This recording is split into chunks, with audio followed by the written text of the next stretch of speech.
यह कहानी है एक राजा की जो बहुत ही ईमानदार और अपने नागरिकों से बहुत ज्यादा प्रेम करता था। एक दिन उसे अपने नगर से दूर किसी काम से कहीं जाना था और बीच में दरिया थी और उसी दरिया के रास्ते से उसको जाना था। अब वो अकेले जा रहा था। पूरे गांव वाले उसके प्रेम और स्नेह की वजह से उसे छोड़ने के लिए दरिया के तट पे आते हैं।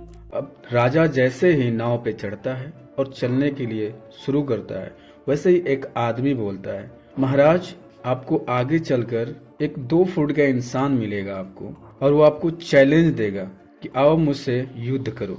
आप उससे युद्ध कीजिएगा और उसे जान से मार दीजिएगा, छोड़िएगा मत। राजा उसकी बात को जहन में रख के आगे चलता है। राजा कुछ दूर जैसे ही जाता है, वो शख्स उसके सामने आता है। 2 फुट का शख्स उससे कहता है, राजन तुझमें है हिम्मत, मुझसे लड़ सकता है तू?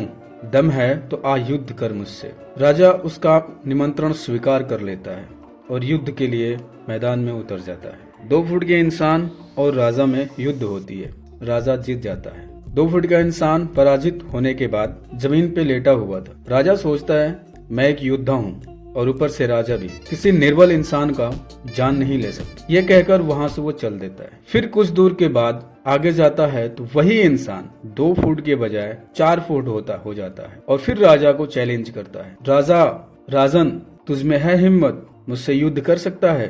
राजा फिर उसके युद्ध को निमंत्रण को स्वीकार कर लेते हैं और फिर दोबारा उससे युद्ध करते हैं। दोनों रणभूमि में उतर के दोनों की युद्ध शुरू होती है। उसमें भी 4 फुट का जो इंसान था उसका पराजय और राजा का विजय होता है। राजा फिर सोचता है कि मरे हुए इंसान को, जो मरा सा है, दुर्बल है, उससे मैं मार के मैं अपने राजा होने का प्रतीक थोड़ी न दूंगा। मैं राजा हूँ और दूसरी बात, मैं एक योद्धा भी, और योद्धा कभी अधमरे पे कभी वार नहीं करता। यह कह के राजा आगे बढ़ जाता है। जैसे ही राजा आगे जाता है, कुछ दूर के बाद वही इंसान फिर 4 फुट से 6 फुट का हो जाता है और फिर चैलेंज करता है। फिर राजा उसके चैलेंज को स्वीकार करता है और फिर उससे युद्ध करता है और फिर विजय हो जाता है। विजय प्राप्त करने के बाद इस बार भी उसे नहीं मारता। ऐसे ही करते करते एक समय ऐसा आता है कि वो 2 फुट का इंसान इतना बड़ा हो जाता है कि राजा से कई गुना बड़ा रहता है। फिर वो चैलेंज करता है। राजा देखकर थोड़ा सा सहम जाता है, इतना बड़ा ताकतवर, शायद मैं इससे हार जाऊंगा। लेकिन फिर मन में सोचता है कि मैं एक राजा हूँ और एक योद्धा भी, और एक योद्धा ऐसे सोच के कभी पीछे नहीं हट सकता। फिर से राजा उसके युद्ध के निमंत्रण को स्वीकार करता है और रणभूमि में उतर जाता है।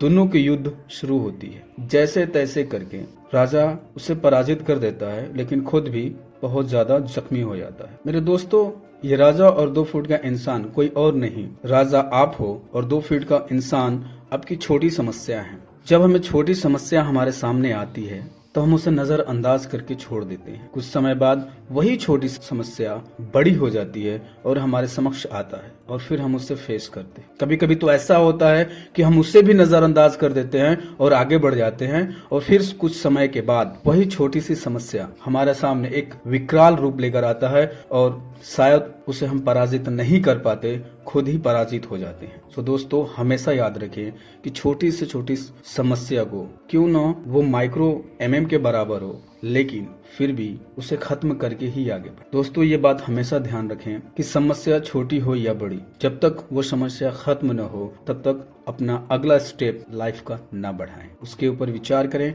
और उसको जल्द से जल्द खत्म करने का प्रयास करें। दोस्तों, अगर इस वीडियो से आपको कुछ सीखने को मिला है तो बुक डॉट चैनल को सब्सक्राइब करें और अपने दोस्तों को भी शेयर करें।